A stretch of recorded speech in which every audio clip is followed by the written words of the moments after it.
gitu. Tapi intinya aku punya 3 poin definisi kesuksesan menurut aku sendiri. Jadi poin yang pertama itu adalah dimana kita udah tahu dan aware tentang passion kita. Kayak gitu, passion apa hal yang kita sukain. Selalu teknik mesin nih kayak gitu. Tapi aku merasa yaudah aku cukup fokus.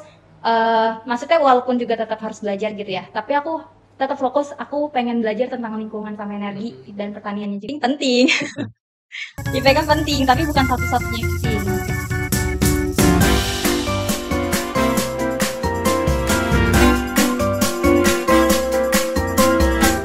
People, balik lagi di podcast Himateto, podcastnya anak TMB untuk membahas hal-hal yang seru, informatif, dan menarik pastinya. Bersama saya, Torik dari TMB 59. Pada episode kali ini, kita akan membahas mengenai sukses in college and career. Bersama kami, ada narasumber hebat yaitu Kak Ayu Fatima. Boleh nih Kak disapa-sapa dulu teman-teman yang sedang menonton podcast pada kali ini. Hai Dosa People.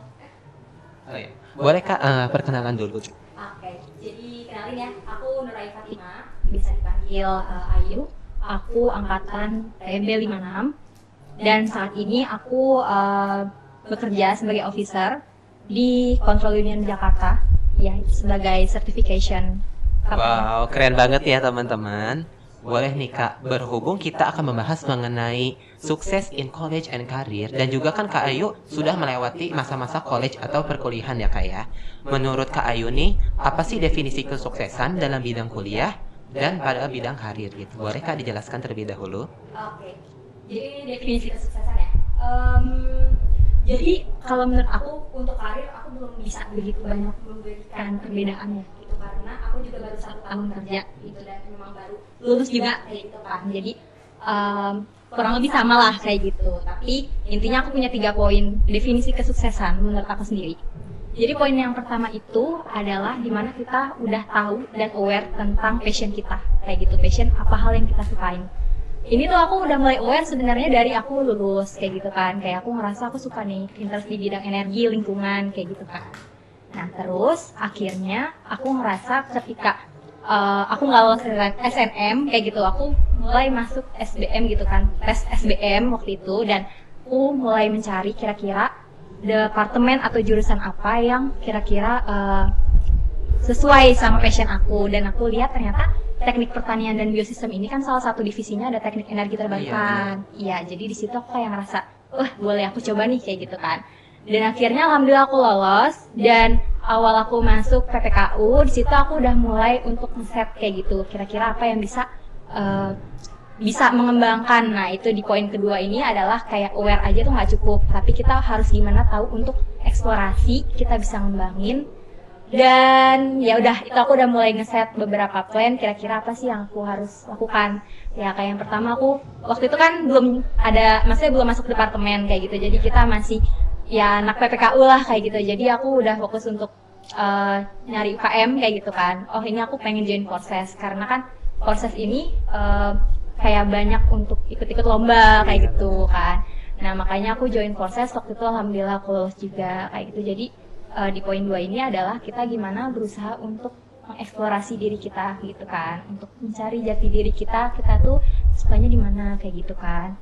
Nah makanya dari situ sedikit cerita, alhamdulillah ya dari Forces, aku awalnya juga banyak gagalnya gitu kan, kayak ikut lomba kayak gitu kan, banyak gagal. Tapi di suatu titik aku juga awal-awal di PPKU aku ikut PKM, GFT kayak gitu, tapi gagal kayak gitu. Terus akhirnya pas tingkat 2 udah mulai masuk departemen, aku mencoba untuk GFT kayak gitu kan. Nah di GFT ini pengen membawa hal isu energi kayak gitu kan.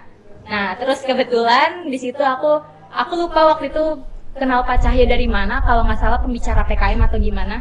Terus di situ aku kayak sebagai anak baru departemen, kayak aku memberanikan diri ke Pak Cahyo gitu kan, Bapak ini saya ada ide seperti ini, kira-kira berkenan nggak Bapak untuk jadi dosen pembimbing saya kayak gitu kan. Ya, kayak iya kayak gitu. Dan kebetulan emang bapaknya juga welcome banget kan kayak gitu. Jadi dari situ alhamdulillah sih kayak ya akhirnya untuk brainstorming ide segala macamnya, sampailah alhamdulillah lolos ke Timnas waktu itu kayak gitu kan, alhamdulillah. Dan memang betul sih aku ngerasa di situ benar-benar jadi banyak banget belajar kayak gitu kan. Nah dari Fimnas itu juga alhamdulillah waktu itu langsung masuk departemen kan, terus alhamdulillah ngebawa medali juga waktu itu kan untuk presentasi sama posternya kayak gitu kan. Waktu itu tapi masih online kayak gitu kan. Nah terus akhirnya dari mulai di situ kayak mulai encourage diri lagi untuk hal lainnya kayak gitu. Kebetulan waktu itu aku juga ditawarin sama Pak Cahyo untuk di Filmapres kayak gitu, membawa departemen. Nah terus kayak alhamdulillah juga itu di situ aku lolos ke finalis. Dan dari situ kayak aku udah mulai kayak ngerasa seneng sih untuk banyak belajar dan makin mengenal tentang hal yang aku suka kayak gitu sih. Jadi banyak kayak Filmapres aku coba juga untuk Outschool kayak gitu, dan Trio, apalagi ya PSRA dan segala macamnya. Dan juga sampai di titik magang pun aku juga join gitu kan, magangnya dari departemen itu gitu ke Bali Tri waktu itu. Enjoy banget sih. Jadi aku beneran kayak mungkin orang-orang kayak menilai selalu teknik mesin nih kayak gitu, tapi aku merasa yaudah aku cukup fokus, maksudnya walaupun juga tetap harus belajar gitu ya, tapi aku tetap fokus, aku pengen belajar tentang lingkungan sama energi dan pertaniannya juga. Karena kalau mengerjakan hal yang kita suka itu kayak enjoy ya kayak. Enjoy sih, kayak walaupun banyak rintangannya, tapi itu jadi challenge tersendiri aja sih. Dan di poin 3 ini, yaitu kayak kita udah bisa mengembangkan, kita bisa tahu apa hal yang kita suka. Waktunya untuk kayak berdampak sama berkontribusi sih kayak gitu. Makanya di sini juga aku alhamdulillahnya lolos untuk jadi officer di Control Union ini ya. Jadi ini kan certification company. Jadi aku fokusnya itu di organic agriculture gitu, atau pertanian organik. Jadi itu di mana Kak lokasinya? Iya. Jadi ini salah satu, ini kan emang perusahaan global yang salah satu cabangnya di Indonesia kayak gitu kan. Jadi bertempatan di Jakarta kayak gitu, Jakarta Selatan. Jadi aku kayak aku merasa awalnya emang yakin ya pertanian organik ini memang sudah umumkah kayak gitu kan, apa memang masih di luar negeri aja. Dan ternyata aku merasa ternyata banyak banget klien atau kayak company yang memang dia implementasinya pertanian organik gitu. Jadi klien dari Control Union gitu kan itu banyak banget gitu yang mendaftarkan sertifikasi organik gitu, yang mana nanti mereka fokusnya untuk ekspor baik ke global gitu, kayak USDA NOP, EU, terus JAS itu Japan. Ada juga yang memang Indonesia sendiri juga ada sertifikasi organik lokalnya, SNI organik kayak gitu. Jadi aku merasa kontribusi aku di sini adalah ya kita kayak benar-benar kontribusi memastikan ya Indonesia ini juga keren loh kayak gitu tentang mereka itu bisa membawa untuk pertanian organik, yang mana pertanian organik itu kan jadi kayak fokus gimana sih kita melakukan praktis budidaya pertanian dan juga untuk processing handling produknya pertanian itu, tapi juga fokus ke lingkungan, keamanan lingkungan dan keamanan untuk konsumsi manusia kayak gitu. Dan ini memang sangat concern sih kayak di US kayak gitu, di EU. Dan sekarang di Indonesia lagi banyak yang mengembangkannya kayaknya. Iya, emang udah banyak banget sih. Bahkan Indonesia pun ini jadi salah satu side office yang mungkin kayak di bawah langsung dari US, yang di bawah langsung dari Belanda itu kan pusat utama Control Union gitu kan untuk pertanian organik kayak gitu. Nah, ini kita Indonesia itu di bawahnya. Jadi karena memang company di Indonesia itu banyak dan kita tuh ya punya sumber daya yang baik juga kayak gitu sih. Jadi emang udah semaju itu tentang pertanian. Jadi nggak se-easy itu kalau untuk ngomongin pertanian kayak gitu ya. Kayak gitu. Oke Kak, jadi tadi untuk yang pertama itu aku notice ya Kak Ayut nih berbicara mengenai passion kan ya. Jadi kita di dunia perkuliahan itu harus tahu dulu passion kita itu apa. Nah mungkin aku ingin bertanya gitu, dari teman-teman juga mungkin masih banyak yang bertanya-tanya nih, gimana sih cara mencari passion gitu Kak di bidang pada zaman kuliah ini gitu.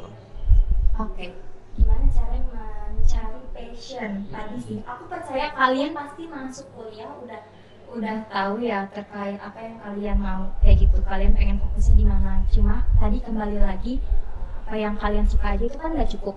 Kalian perlu banget kayak banyak-banyak pengalaman, entah proyekan kayak gitu kan, terus entah magang, entah lomba, itu perlu banget sih kayak gitu. Organisasi pun juga sama, karena memang nggak hanya hard skill tentang kita aja, tapi tentang soft skill lainnya kan kayak gitu. Jadi kayak gitu sih. Untuk menemukan passion jadi kayak gitu ya Kak ya. Oke, lalu selanjutnya nih Kak, untuk Kak Ayu sendiri, ada gak sih tantangan terbesar yang Kakak hadapi gitu selama di perkuliahan selama 4 tahun itu? Oke, sebenarnya banyak ya. Iya pastinya ada ya. Kayak masuk TB aja tantangan kan sih? Ini tiap orang ada tantangan tersendiri Iya, ya Kak ya. betul. Tapi mungkin boleh nih Kak Ayu ceritakan gimana sih tantangan Kak Ayu selama di TMB dan bagaimana cara Kak Ayu menghadapinya gitu. Oke. Tantangan terbesar mungkin saat aku tingkat akhir ya mungkin kayak gitu. Skripsi ya, Kak? Skripsi, karena aku di sini membahas sebenarnya yang belum di angkatan aku itu belum terlalu apa ya hype banget untuk membahas tentang, aku kan life cycle assessment ya.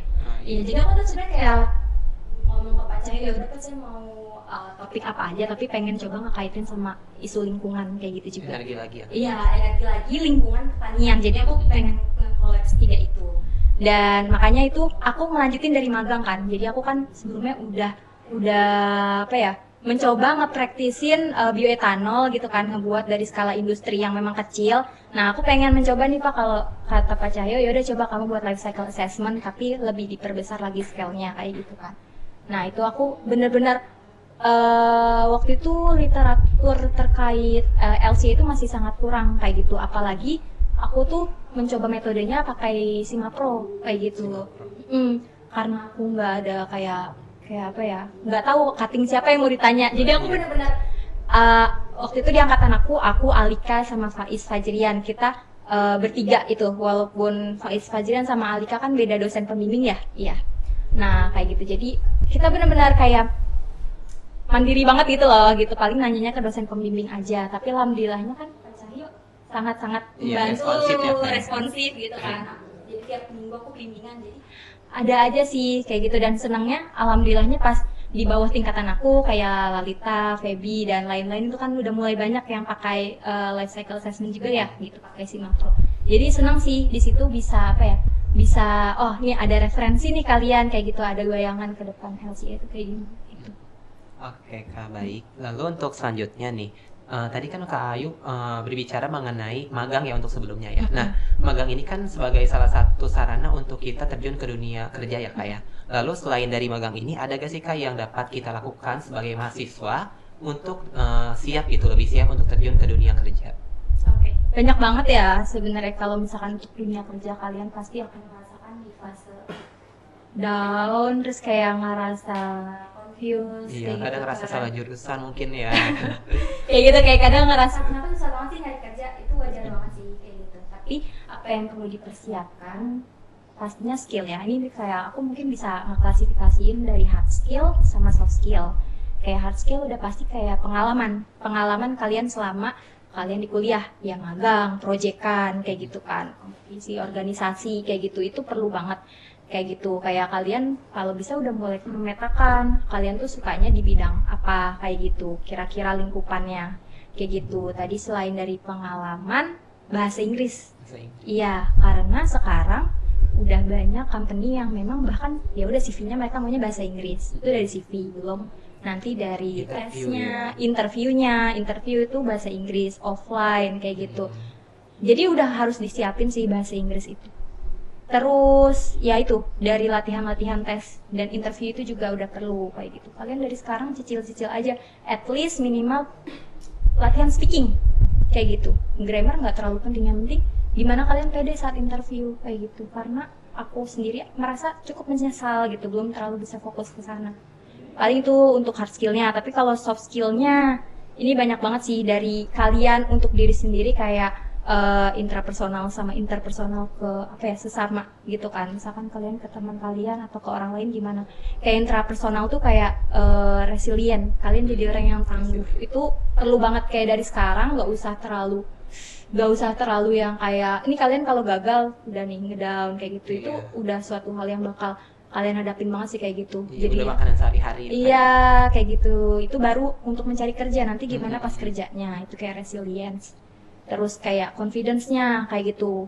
Kayak fresh graduate itu pasti nanti kayak yang bakal dilihat, nih orang belum berpengalaman, tapi gimana caranya kan, kayak kita punya pengalaman ini loh Pak kayak gitu. Bahkan kuliah pun juga kita udah belajar di sini kayak gitu. Tapi kita juga ya pengen lah untuk belajar lebih lanjut di Bapak kayak gitu, misalkan. Itu perlu self confidence-nya gitu. Kalau interpersonal ya pasti kayak komunikasi kayak gitu kan. Terus kayak gimana kita kerjasama tuh bakal kepake banget sih kayak gitu, dari organisasi nanti ke pasca Kak. kampusnya. Oke, mungkin selain dari yang pada udah Kak Ayu jabarkan tadi ya, kan sekarang tuh banyak kalau misalnya kita dengar untuk misalnya kita ingin melanjutkan kerja ataupun yang lainnya, ada yang namanya relasi gitu Kak. Nah, menurut Kak Ayu sendiri sih, gimana sih emang pengaruh relasi dalam mencari kerja dan gimana sih caranya kita untuk memperbesar relasi kita gitu dalam bidang kuliah. Jadi intinya pada kita nanti mencari kerja lebih gampang. Apakah itu beneran berpengaruh ketika kita melamar kerja? Relasi itu seberapa penting sih menurut Kak Ayu? Oke, baik. Sebenarnya kalau misalkan hal yang paling pasti adalah ini dulu sih, relasi sangat membantu ketika kalian nanti pengen gini, kayak kan biasanya kalau kakak tingkat gitu kan, kakak tingkat itu kan pasti mereka yang udah merasakan lebih dahulu ya, Iya, kayak gitu. Nah, dengan kalian punya relasi dan kedekatan dengan kakak tingkat kayak gitu kan, kalian bisa banyak konsultasi dulu, itu yang paling utama sih. Senang kalian bisa konsultasi CV, kak ini kayak gimana untuk interview, itu hal yang pasti banget dulu sih kayak gitu. Jadi ada seseorang yang udah lebih dahulu terjun duluan gitu kan. Dan kakak Jadi tingkatnya pun gak akan menolak ya Kak ya? iya, apalagi kayak kalian kayak emang udah deket banget Iya. kayak gitu, itu kan enak ya kayak Iya, gitu. betul. Nah itu sih, jadi sangat membantu untuk kayak sharing, terus juga kayak keluh kesah itu kan juga. Dan tadi untuk kayak pengen kayak bimbingan lah kayak gitu kan. Nah itu satu hal yang pasti kalau untuk relasi. Makanya juga waktu itu ya aku cukup banyak untuk perluas relasi juga ke kakak-kakak tingkat aku gitu, kayak di Himat kayak gitu, di TMB, di Forces kayak gitu dan lain-lain. Tapi juga mungkin kalau di case aku tuh bukan mendapat kerjaan, maksudnya bukan rekomendasi kayak dari kakak tingkat kayak gitu. Waktu itu emang hunting di kayak LinkedIn kayak gitu aja sih. Tapi nggak sedikit juga kayak gitu, kayak dari sebenarnya kakak tingkat yang pengen rekomendasiin kita, dia kebetulan kerja di sini butuh orang kayak gitu. Itu banyak kok case kayak gitu. Jadi tidak menutup kemungkinan juga kayak gitu sih, bisa memperbesar peluang. Jadi lebih ke kayak ikut organisasi, kegiatan dan pokoknya aktif aja gitu ya di dunia perkuliahan. Jadi nanti seiring berjalannya waktu juga nanti relasi akan semakin meluas gitu ya Kak ya. Dan untuk relasi ini sebenarnya emang nggak dibatasi ya Kak dalam satu jurusan aja, tapi umum aja gitu ya. Oke, mungkin untuk selanjutnya nih Kak, ketika Kakak melamar kerja ini kan ada namanya IPK ya. Mungkin banyak yang orang bilang ada IPK tuh penting, IPK itu gak penting gitu, masih jadi perdebatan. Dan saya juga pernah baca kalau misalnya IPK tuh penting untuk di administrasi aja, tapi kalau misalnya untuk kayak di step-step selanjutnya seperti interview dan lain-lain itu lebih ke skill kita yang dibutuhin gitu. Nah, menurut pandangan Kak Ayu sendiri itu seberapa penting sih IPK gitu? Penting. IPK penting, tapi bukan satu-satunya yang penting kayak gitu. Okay. Jadi mungkin kalau misalkan interview atau bagian screening CV dilihat juga ya, tapi kan itu bukan yang satu-satunya kayak gitu, karena itu kayak satu highlight angka gitu, yang sebenarnya yang sebenarnya poin-poin lainnya itu kan kayak pengalaman kayak gitu kan, terus kayak segala macam achievement kalian gitu. Jadi jangan merasa berkecil hati gitu sih, karena pun di interview kalian juga yang mungkin IPK ditanya ya kayak gitu, tapi yang pastinya ditanya ya tadi soal experience kalian, kualifikasi kalian yang benar-benar sesuai gak nih sama pekerjaan yang dibutuhkan kayak gitu. Berarti tipsnya gimana Kak buat teman-teman yang udah semester akhir tapi IPK-nya mungkin kecil gitu? Kayak gitu. Kalau kata aku bisa mungkin dari pengalaman, kalau misalkan kalian masih ada waktu ya, bisa coba sambil cari-cari dari sekarang kayak semacam course atau semacamnya yang menunjang kalian tuh pengennya mengarah kemana kayak gitu. Sebenarnya memang tadi kembali lagi itu bukan poin utama banget kayak gitu, bukan satu-satunya. Jadi IPK-nya misalnya kecil bisa lebih unggul misalnya di bidang lain di experience kayak gitu. Oke. Mungkin untuk selanjutnya nih Kak, apa aja sih keterampilan dari yang non akademik gitu, jadi kayak soft skill yang paling penting dipelajari di dunia kuliah ini? Oke.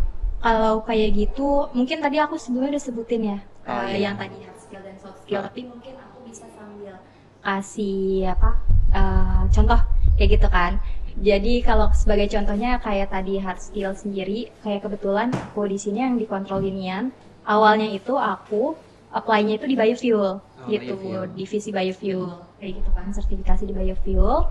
Terus kebetulan banget aku pas magang gitu kan di Balitri, aku tuh belajar energi, belajar tentang biodiesel, bioetanol kayak gitu kan. Semua energi yang terbarukan ya. Iya sih, 2 poin utama itu kan. Terus juga di Balitri aku kan belajar kopi kakao kayak gitu kan. Nah, terus di Biofuel aku enak sih, enjoy. Jadi kayak aku ngejelasin terkait ya pengalaman aku ini kayak gitu kan. Jadi ada pengalaman magang, aku banyak belajar di sana. Terus akhirnya aku menjelaskan secara langsung tentang Ketika interview kan. iya, kayak gitu. Jadi kita udah ada gambaran secara awal dulu gitu loh. Nah, terus ternyata nggak lolos di biofuel. Terus akhirnya aku direkomendasiin untuk yang di agriculture ini kan, agriculture. Dan ternyata kebetulan juga untuk pertanian organik salah satu komoditasnya itu yang apa ya, yang banyak, yang dominan salah satu juga kopi kayak Kopi gitu. juga. Makanya aku juga enak kan kayak aku udah pernah Iya. belajar kopi juga. Kayak gitu sih. Jadi ya itu pentingnya keterampilan. Tadi sih non akademik di magang dan lainnya itu sangat berpengaruh segitu sih. Oke, untuk selanjutnya Kak, gimana sih cara kita memanfaatkan kesempatan magang untuk keuntungan karir ke depannya gitu?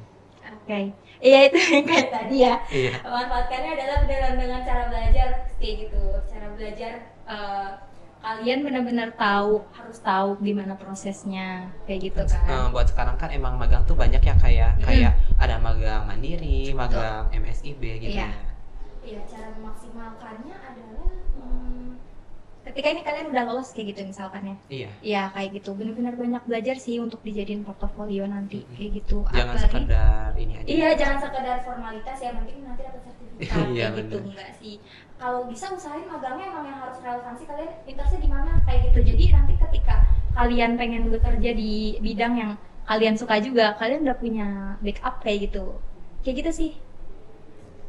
Oke. Lalu Kak, ketika misalnya mahasiswa nih udah sampai tingkat akhir, lalu misalnya dia tuh masih mencari kerja gitu kan.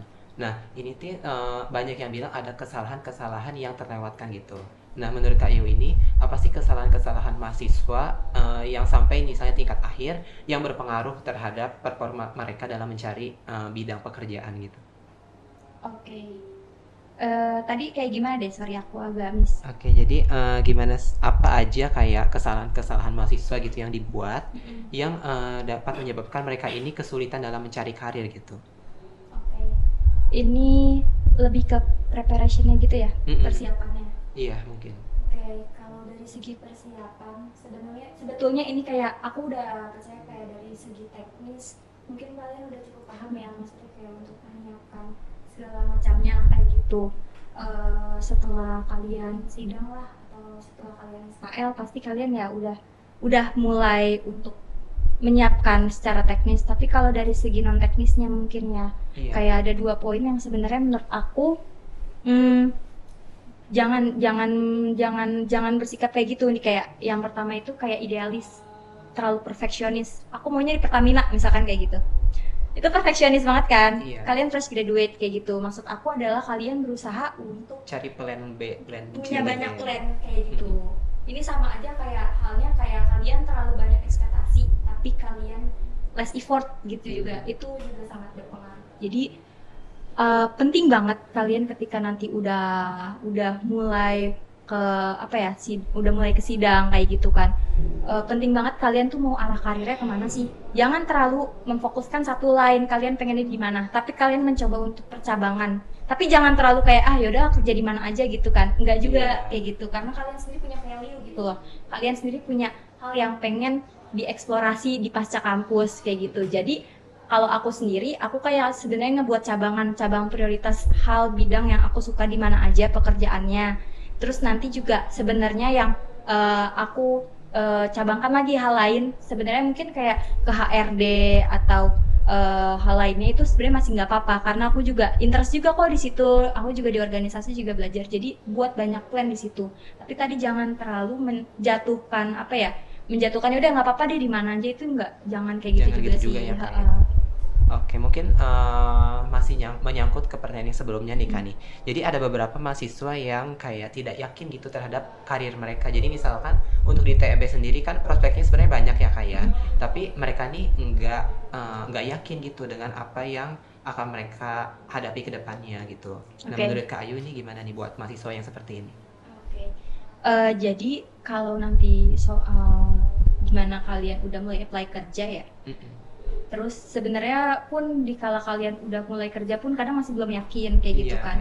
Tapi sebetulnya apply aja dulu, tadi kembali lagi ke passion apa yang kalian suka. Karena memang di fase mahasiswa itu masih fase-fasenya kayak terlalu idealis gitu loh. Aku pun juga dulu merasakan kayak gitu, idealis maunya di kayak gini. Tapi nanti seiring berjalannya waktu, ketika kalian udah mulai masuk kerja kayak gitu, kalian bakal tahu sendiri kayak gitu nyaman enggaknya kalian. Dan itu nggak apa-apa banget kalian masih ngerasa mungkin salah apa ya, salah oh kayak aku kurang di sini kalau misalkan untuk kerja di bagian ini.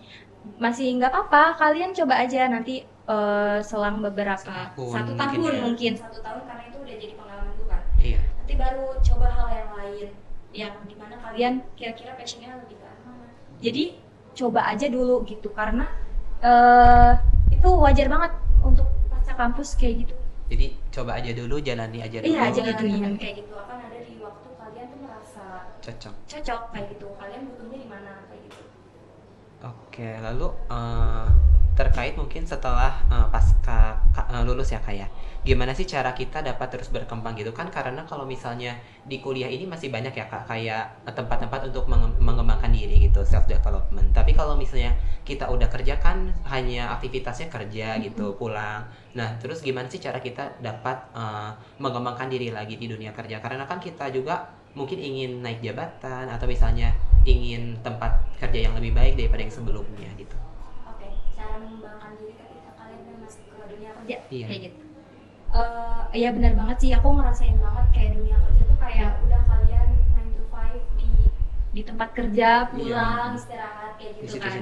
Iya, sebenarnya kembali lagi di kalau kalian merasa oh kalian punya passion di tempat kerja itu, sebenarnya kalau kurang pun juga harus mengoptimalkan diri sih, belajar di situ, karena sebenarnya di setiap tempat kerja ada pembelajarannya tersendiri ya, yaitu maksimalin untuk banyak sharing, perluas relasi, kayak gitu, perluas relasi sama senior. Dan pun di pekerjaan kalian kan pasti akan banyak berhubungan, berkaitan dengan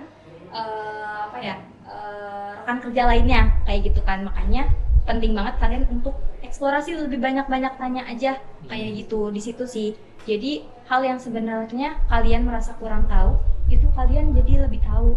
Karena aku pun sendiri ngerasa 1 tahun pun masih yang merasa kurang gitu untuk belajar banyak hal yang aku melakukan kesalahan kayak gitu, dan pengen banyak untuk lebih belajar lagi kayak gitu sih. Jadi dari situ, dan juga sebetulnya aku karena kemarin masih fase adaptasi dengan pekerjaan ya, sekarang tuh aku udah mulai untuk coba semacam, ini kan aku Sabtu Minggu libur sebetulnya kayak gitu, jadi aku punya waktu di luar pekerjaan yang aku pengen upgrade lagi diri aku. Kayak aku aku lagi coba ikut kayak leadership leadership event kayak gitu. Pokoknya ada kemarin dari Sisel, ya itu aku coba di situ, jadi kayak sustainability leadership ya, aku ingin coba di situ. Kayak workshop gitu ya kayak? Iya kayak gitu sih, kayak pengembangan diri kayak gitulah gitu sih. Terus aku juga kayaknya kayak melihat beberapa event yang ini terkait